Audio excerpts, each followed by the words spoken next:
今日咧就修理呢個水龍頭。呢個水龍頭咧就下邊呢度有水出啦，花灑呢個掣。咁啊一開咧，呢度出花灑。但係如果擰一擰咧，就可以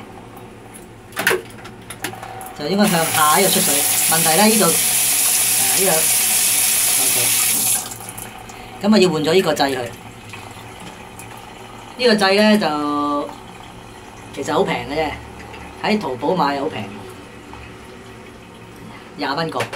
首先就擰開呢個嘢先，擰開咗。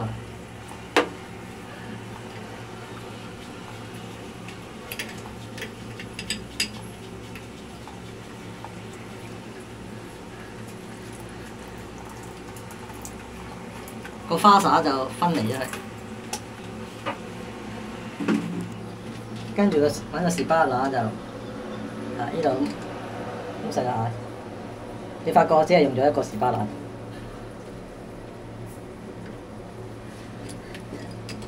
時針方向咁鬆嘅，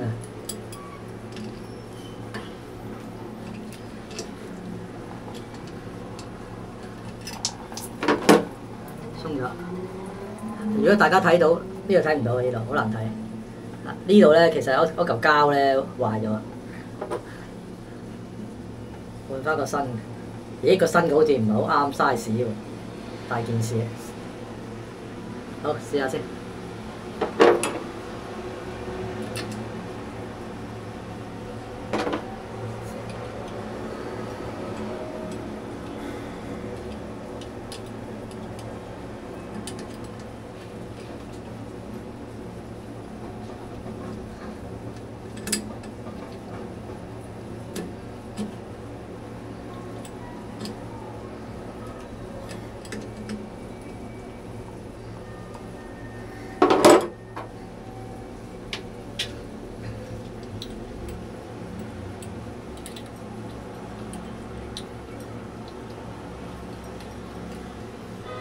咁啊，應該搞掂啦。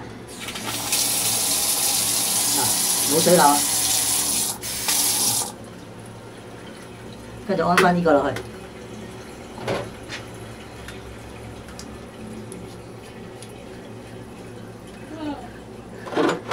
如果上門揾人整咧，起碼要150蚊1工，未計材料喎。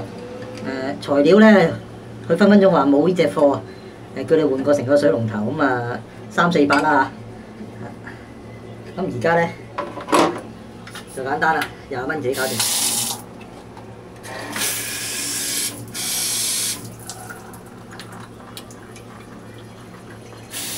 搞掂，幾好嚇！